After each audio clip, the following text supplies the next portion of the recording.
So many people are talking about Doja Cat's two latest videos.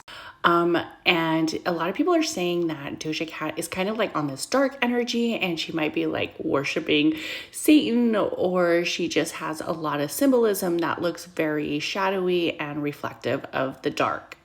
I'll be honest, I like Doja Cat. I've always liked her music, and I have been a fan of her videos, which have always been kind of like poppy and more of like a pop culture. But recently, fans have noticed that she has took a turn to a more edgier side that seems very dark and mysterious. I did look at her video, Paint the Town Red. I thought that it was very interesting and it did have a lot of symbolism, especially in reference of how the world sees her. And it showed a lot of area of death and area of rebirth.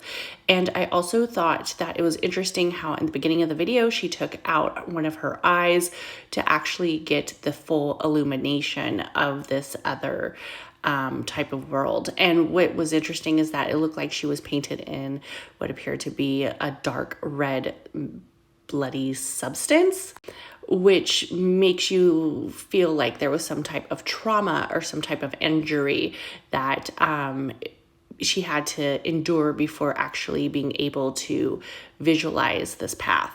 And I did like the video. Then I went to Doja Cat's Demons video, and it was kind of like she was like a spooky demon and she was terrorizing a family.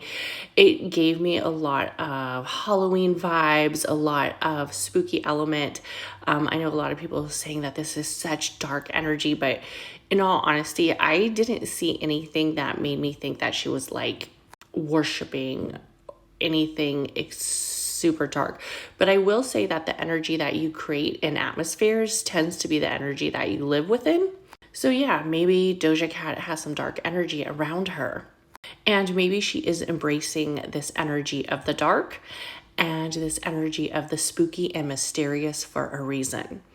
And a lot of people pointed out that Doja Cat has a lot of new tattoos that have a lot of symbolism towards the dark side, and she does have like an eye on her head, and also a demon, and she also have bats, which often represent the area of death. I do think that she is doing a full death to the old Doja Cat.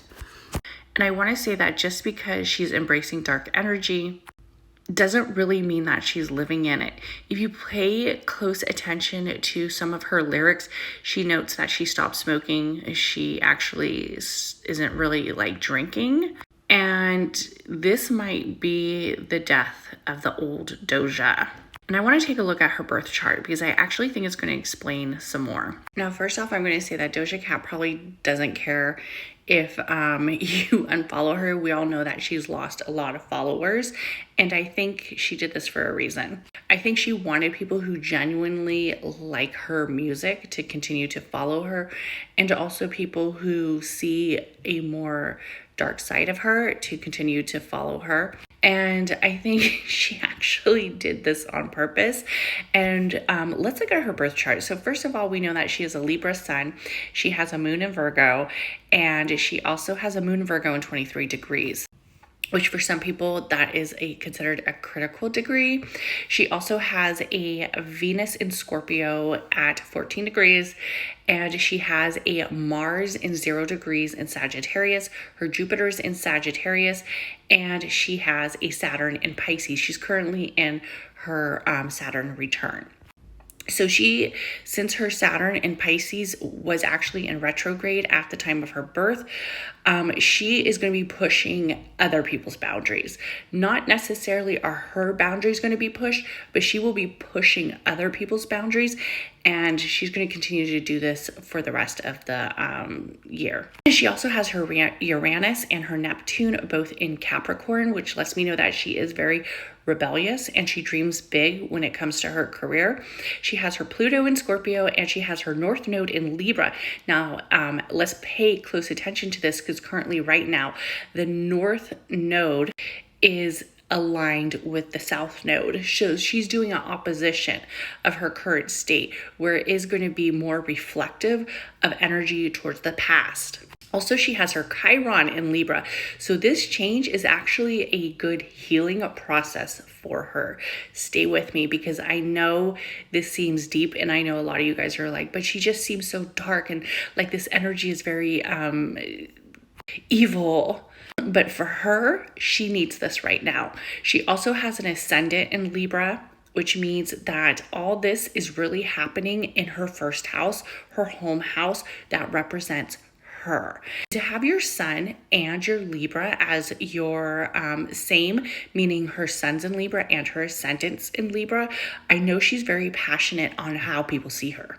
One of the things I want to point out is at the time of her birth, her moon was in a waning crescent, which is known to be like almost like a spiritual sense, but it does have a lot of shadow on it, and it does have a lot of dark illumination.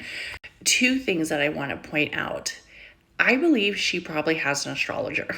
And I'm going to tell you why. Her second house, which is known for that wealth house, that money house, has not only, which is ruled by Scorpio, but it also has her Mars, her Jupiter, and her Pluto. So for her to build area towards wealth and manifesting and have that career where she receives the luxury, she receives all this, she is going to have to expand to those secrets. She's going to bring that mysterious nature about her. I do think she's actually going to do another rebranding in a couple of years, just not right now.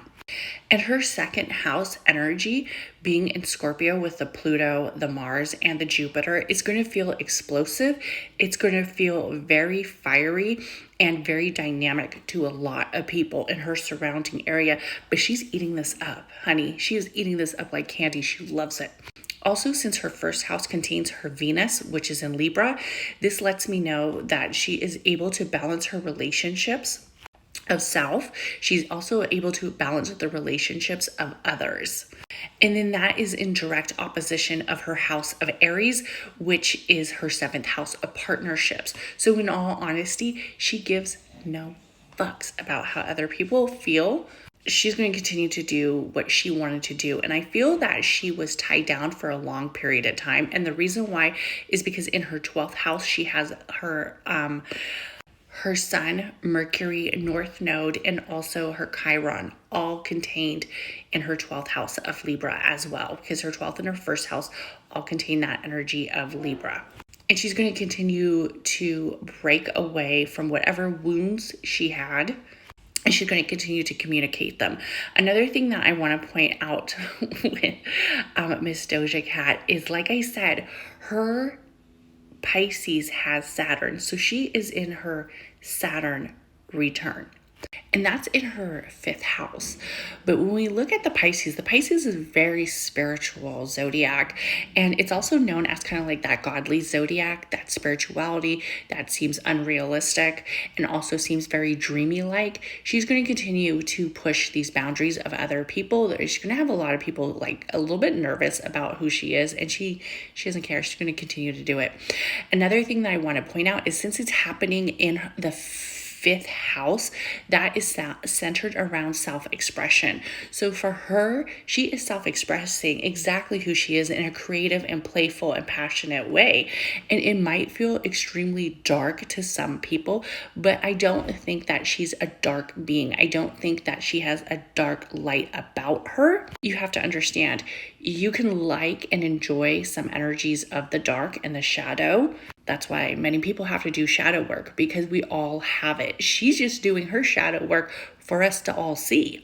But she actually has an area of entertainment and pushing like the envelope and pushing others to open their eyes. So I don't actually think she's a dark entity type person. Do I think she's worshiping and maybe doing a couple spells and rituals? Possibly. But you know what? That's life. And a lot of women do. Let me know what you think in the comments.